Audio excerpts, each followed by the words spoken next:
bizani obunachilarimizning ichida mana bunaqangi malina ekinlariga qiziqadiganlar juda ham ko'p ekan. Shu sababli yana bir bor malina ekinlari bo'yicha yana video rolik qilishga qaror qildik. O'zingiz xabaringiz bo'lsa, o'tgan yili kuz faslida, ya'ni 2025-yil ko'chat yonidan chiqqanini va ko'chatlar olinayotgan jarayonlarni video rolik qildik va bu yil 2026-yil fevral oylarida malinaga hosil olishga tayyorgarlik, ya'ni men aytmoqchi bo'lganim polniy parvarish qilish, shu jarayonlarni videoga oldik. Bu Ma'minjon xudo xolasa tamom bo'lishiga o'tgan shu fevral oyida malina to'g'risida gapirgan, mana shu malinalarimizni terishni boshlaymiz. Bu tamom bo'ladi-yu, уже bugunga tushib ketamiz. Xudo xolasa bugungi kunga kelib, inshaalloh men hosil terilayotgan paytlarini video rolik qilib beraman deb aytdim. Mana ko'rishingiz mumkin. Qaranglar, qanaqangi jaydari bo'lib, chiroylikkina hosil bergan. Xudo xolasa bugun To'rabek aka bilan sizlar qiziqtirayotgan savollarga javob olamiz. Assalomu alaykum hurmatli obunachilar. Siz Ali Barakaning rasmiy YouTube kanalidasiz. Bizani videomizni oxirigacha kuzatib borsiz, inshaalloh siz qiziqtirayotgan savollarga mana shu yerda o'zidan javob olasiz. Mana xudo xolasa o'sha malina terimlariga ham yetib keldik. Assalomu alaykum Xormay aka. Salomat bo'ling. Abdumalik qalaysiz? Yaxshimisiz? Assalomu alaykum. Va alaykum assalom. Yaxshimisiz? Rahmat, xudo shukr. Rahmat. Joyingiz sog'misiz? Siz ham ayolingizga muborak bo'lsin. Yana bir bor o'sha bizning obunachilarimizga chiqish qilib ko'rib turibsiz. Menimcha bu 3-marta. O'zi malinani etap-etap ko'rsatib qo'yamiz-a. 3 terimlar ham yetib kelamiz. Katta rahmat, borligiga shukr. Ali barakaga katta rahmat. Salomat bo'ling. Hamkorligimiz davom etyapti. Xudo xolasa oxirigacha davom etadi deb o'ylayman. Xudo xolasa inshaalloh hali juda uzoq davom etadi. Buni endi etap-etap sekin tushuntirib berasiz. Natijalari qanaqa bo'lyapti? Sizlar kutayotgan natija berdimi? Ob-havo qanaqa ta'sir qildi? Shular haqida qisqacha ma'lumotlar berib ketsangiz. Avvalambor yurtdoshlarimizga assalomu alaykum. Hamma salomatmisizlar, yaxshi yuribsizlarmi? Xonadonlar tinchmi? Adashmasam shu hayit arafasida bir syomka qilgandik Maymunjon to'g'risida. Syomka qilgandik. Qo'ymoqchi xudo xolasa. Inshaalloh hayitga. Hayitga shu bu ham bir unitaydan bir hikmat bo'lsa kerak. Shu paytga keldi, mana pishib yetildi. Shunga ham menimcha shu 1,5 oy bo'lib qoldi shekilli. Shu 1,5 oydan keyin mana vaqt o'tdi. Mana bugun 2026-yil 3-iyul sanasi. Malinamiz pishganiga ham salkam 1 oy bo'lib qoldi. 1 oydan bir terim bo'lyapti. Endi kundan kunga ob'yom oshyapti. Miqdorni oshiryapmiz. Terim ham ko'payyapti. Xaridorlar ham so'rab turibdi. Endi malina degan payt keldi. Avvalambor bu yil Xudoning mehribonchiligi, ob-havo juda qo'l keldi hamma dehqonlarga deb o'ylayman. Bahorga sug'urlar inobatga olmaydigan bo'lsak, lekin mana hozir kecha ham yomg'ir bo'ldi. Deyarli har kun yomg'ir yog'ib turibdi. Bu degani bizga juda asqotyapti bu yomg'irlar. Bu foydali. Bu foydali, ham bu namlik saqlanyapti. Setgan tegib turishiga qaramasdan bu malina o'zini juda his qilyapti. Xudo xolasa mana hosillarni ham ko'ryapsiz, yirik, rangi ham o'zgacha yaltirab turibdi. Ko'rishingiz mumkin, mana qaranglar. Mana hali ham shu maymunjonimiz bor. Bu maymunjon, bu sariq malina. Bu sariq malina. Bu hozirgi terilayotgan malinamiz. Polshadan keltirilgan dilniva nomli malinamiz. Yana bitta shu bizani hozir obunachilarimizda sonlar ko'payyapti, obunachilarimiz, yangi qo'shilganlar bor. Shu aytib o'taman, yangi obunachilarimiz uchun bu o'sha Polshadan keltirilgan, nomi nima edi? Bu dilniva malinasi. Dilniva. Bunisi Promik degan sariq malina. Bu ham endi xalqqa taqdim qilmoqchimiz, qilib ko'rdik ham, odamlar yeb ko'ryapti. Endi hali juda massaga kirgani yo'q endi bu talab. Endi ko'ramiz, o'ylaymiz yaqin kelajakda bu ham o'zini madida xush ko'rib iste'mol qilganlar ko'payadi. Bu o'sha bizning Glorniva. Hayit arafasida pishgandi bu narsa. Mana hali maymunjonimiz, mana haligacha davom etyapti bu. Mana hali ham kalibrlari katta, mevasi shirin. Xudoga shukr, mana setkani Ali barakadan olib yopib qo'yamiz. Shu setkani ham juda bizga qo'l kelayotgan tarafi mana malinalarimiz yaltirab turibdi, unaqa kuyayotgan joyi yo'q.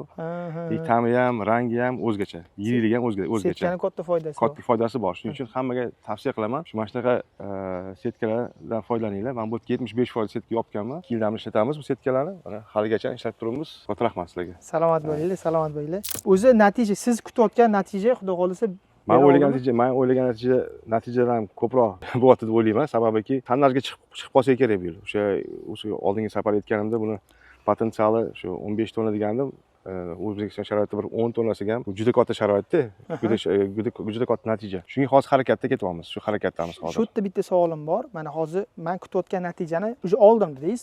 Juda katta sababi bu yerda hozir nima bo'ladi? Yog'ingarchilikmi, soyami, yoki bunga ko'proq ozuqa berib turishmi? Hamma faktorlar birlashyapti hozir bu yerda. Hamma faktorlar birlashyapti. Hamma faktorlar mana bu shu aytayapman, bu yil o'zi dehqon yili bo'ldi-da, o'zi qo'pol qaytganda. Mana ob-havo sharoiti ham, yog'ingarchilik ko'p bo'ldi. Shuni o'zi katta gap. Sababi o'tgan mana bilasizlar, qurg'oqchilik bo'lgan.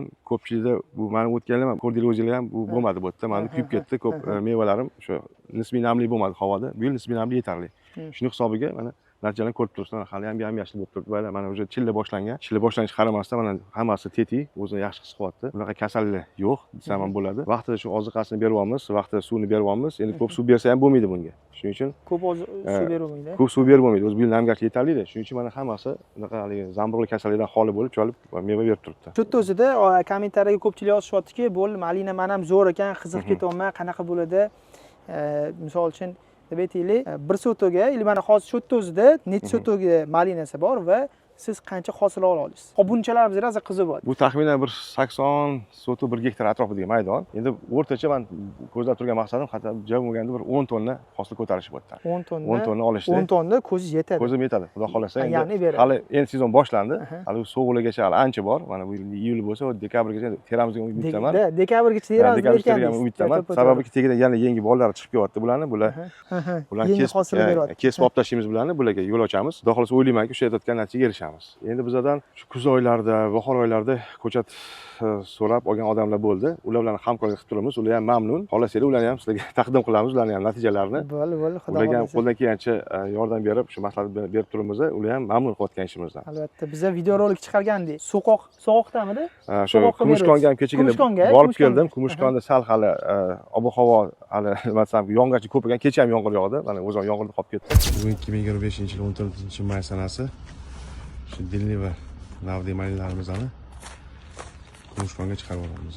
Yana bir siz bilan birga borib shu yerda ham bir reportaj qilamiz. Xudo xolasa inshaalloh. Lekin bo'ylari juda o'sgan, juda tetik bo'lib turibdi hammasi. Xuddi shu darajada anaqa hosil beradi. Xudo xolasa. Hali hosil bergani yo'q, endi berishni boshlaydi. Endi nishonlab berishni boshlabdi, lekin ob'yomga hali menimcha narigi bir oycha vaqt bor. O'shani bir borib sizlar bilan ham bir syomka qilamiz. Bo'ldi, xudo xolasa. Endi maqsadimki shu xalqqa aytmoqchimanki, shu mana shunaqa tomorqasi bor yoki mana shunaqa bir dehqonchilik qiladigan insonlarga shu bilan shug'ullaninglar. Sababi ichki bozor o'z yo'liga, endi tashqi bozor ham buni so'rab turibdi. Mana kechagina Rossiya Federatsiyasiga borib keldim. O'sha tashrif bo'ldi. O'sha amaliy tashrif, o'sha yerda dalalarni ko'rdim, o'sha yerda shu bilan mana ishlaydigan inson bilan tanishdim. Mana yana yaqinda yana bir hafta yana ketaman. Rossiyaga yana boraman. Ular endi so'rayapti. Hozir mana bugun xudo xolasa mana mana shu yerda turgan malinalarimizni mana terib qo'yamiz. Ko'ring mana. Mana bugun endi bu kichik bozor ketadigan bo'lsa, mana mashinalarni bugun ayni mana mashinalarni bozorga uch tayyorlab qo'ydingiz. Bugun tayyorlab qo'yganmiz. Mana bularni bugun xudo xolasa muzlatamiz bugun. Buni muzlatamiz. Qayerqa Rossiyaga? Muzlatamiz. Yo'q, obrazец sifatida olib ketmoqchiman o'sha Rossiyaga. Ha, Rossiyaga obrazец. Ular so'radi shu narsani. Olib kelgin. Gaplashamiz deyishdi. Shuning uchun mana bugun Maymunjon bilan malina muzlatamiz. Uni ham sizga keyin mana shu reportajingizga men qo'yib beraman. Albatta. Sizga jo'natam, shu qo'yib berasiz keyin o'sha narsani. O'zim olaman shu narsani. Hozir soat 3 da ular bilan bir uchrashuvimiz bor o'sha korxonalar bilan. Assalomu alaykum hammaga. 2026-yilda 3-yil sanasi. Bugun yana tergan malinalarimizni sho'rpa zamorozka qilamiz. Bu malinamiz, bu Maymunjonimiz. Mana shu bilan yordamida mana shu kameralarda kuzatib ko'ramiz.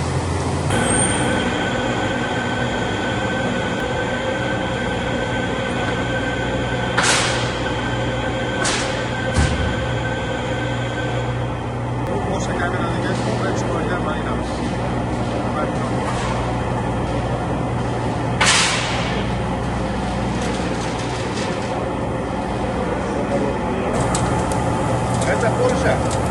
Это польская ягода.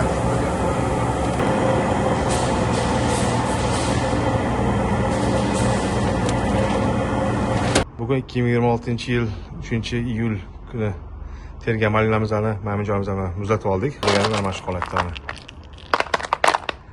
Malinalarimiz mana shu holatda mana muzladi. Endi bemalol bularni uzoq muddatga saqlab, qishda ham sotsak bo'ladi. Zarar qilmaydi muzlatsa. Yo'q, buni endi hozir men kelajagini o'ylamoqchiman. Kelajagini o'ylab ish qilish kerak hozir. Hozir hamma menga o'xshagan insonlar ko'p-da. Ekaman deganlar insonlar ko'p. Men o'zi iqtisodchi bo'lganim uchun bu iqtisod samaradorlik buni oxirigacha qayta ishlashimiz kerak. O'sha yo'ldan bittasi buni muzlatib, o'sha qishda ham sotishda ular. Xudo xolasa. Narxi ham o'zgarcha bo'ladi bu paytda, talabgor ham o'zgacha bo'ladi. Shuning uchun shu narsani hozir bu endi qayta ishlamaslik, hozir bozorda bu ko'payib ketadi yaqin kelajakda. Shuni hozirdan o'zi shuni o'ylashimiz kerak. Maqsad shuni eksportga yo'naltirish. Haqiqatdan bunda ahamiyat beradigan bo'lsa, bu shu Polshadan keltirilgan malina, qarang, hosillari juda katta. Bular texnik sort hisoblanadi, o'sha pромышленный sort deydi bular. Imенно shu muzlatishga, qayta ishlashga yaroqli sort hisoblanadi. Mana mana shularni biz qayta ishlab, biz o'zimiz bozorga tushganda endi malina olardik, endi yoshligimizda chelida olardik. Haqiqatdan undan juda ham katta farq qilar ekan. Hozir endi bu telefonni qanaqa ko'ryapti bilmadim-ku, lekin haqiqatdan juda ham katta ko'ryapti. shu To'g'ribek aka, mana sizlarga zo'r biznes g'oya, foydalaninglar deyaptilar. Haqiqatdan sizlarni bo'sh turgan yeringlar bo'lsa, bo'sh turgan teplisinglar bo'lsa, yurg'izmayotgan bo'lsanglar, mana bitta zo'r biznes g'oya. Mana shu malinalardan foydalanadigan bo'lsanglar, mana o'zimizning ichki bozor kerak bo'lsa, mana hozir tashqi bozorlarga ham, to'g'rimi? Eksport bo'lib tovar bo'lgani uchun aytayotganim buni hozir mana biz endi to'g'ri bu meni o'zim mahsulotim, to'g'ri buni hozir ko'pchilik buni qayta ishlay olmaydi, muzlatmaydi, lekin bu o'zimning mahsulotim bo'lgani uchun shu narsani hozir amaliyotda sinab ko'ryapti. Ko'rsatib bermoqchiman. Haqiqatda shu bilan shug'ullanish mumkinligini, buni daromad kattaligini isbotlashim kerak-ku men. Biznes g'oyani rivojlanishi mana o'zi hozir aniq ko'rasiz. Undan tashqari nimali mana shu yerda hozir mana bizda ham yonlama ishchilar bor. Shular yozdan shu bahor o'rtalaridan shu yerda yurishibdi mana. 10-15 ta odamga ish berganmiz. Ular hali mavsumiy ish bilan ta'minlangan bular. Odamlar ishsiz bo'lmaydi agar shu bilan shug'ullansa, odamlarga ham bir daromadli manba, xudo xolasa. Mana qo'shni Qirg'iziston oladigan bo'lsak, ularda bu narsa ancha bizdan ilgarilab ketgan. Yana qaytarib o'taman. Bizdan ularda hech qanday kam joyimiz yo'q. Biz albatta. Mana agar ozgina masalan bir qunt berib shug'ullanadigan bo'lsak, bundan daromad yaxshi qilsa bo'ladi. Albatta, bizani o'zimizdan O'zbekistonda rivojlantirsa bo'ladi. Mana aytyapsiz, ob-havo sharoitlar hammasi zo'r, hamma sharoitlar bor, faqat to'g'ri. Harakat qilish kerak. Shunga Ali Baraka korxonasiga katta rahmat, rahbariyatingizga. Sizlarga ham katta yo'q demasdan shu yoqqa chaqirib, bizani shu yerdan joy berib, mana butun yordaminglar beryapsizlar. Albatta, biz mamnunmiz, hamkorligimiz davom etadi. Xudo xolasa, balki shu yerga qo'yamiz, shu yerdan muzlatadigan shu zavodni shu yerga qo'yamiz balki. Xudo xolasa. Shu niyatim shu. Davomiylik hamkorlikda ishlash niyatlarimiz bor, xudo xolasa. Alloh rahmat, salomat bo'ling. Sizlarga kattagon rahmat. Agar sizlarga ham mana shu malina bo'yicha savollar kerak bo'lsa, yoki ko'chatlar kerak bo'lsa, shu pastdagi raqamlarga yozib qolamiz, bemalol telefon aloqaga chiqib, o'zingizlar qiziqtirilgan savollarni olsangiz bo'ladi va mana biznes tayyor biznes g'oyani, eng zo'r mana g'oyani beryaptilar. Imkon bo'lsa, vaqtingiz bo'lsa, kelinglar mehmonga mana malina terib, yeb, mazasini ham ko'rib ketasizlar. Bemalol eshigimiz ochiq, xudo xolasa. Salomat bo'linglar. O'zingizlarning iliq fikringizni kommentariyaga yozib ketinglar. Xudo xolasa, kelasi video roliklarimizda mana shunaqangi qiziq videolarni chiqarib turamiz. Sahifamizga obuna bo'lib qo'yish esdan chiqmasin. Keyin ko'rsatuvimiz Kumushkonda. Xudo xolasa. Kumushkonda xudo xolasa chiqarib boramiz inshaalloh. Rahmat. Salomat bo'ling. Baraka topinglar. Rahmat, salomat bo'ling. Salomat bo'linglar.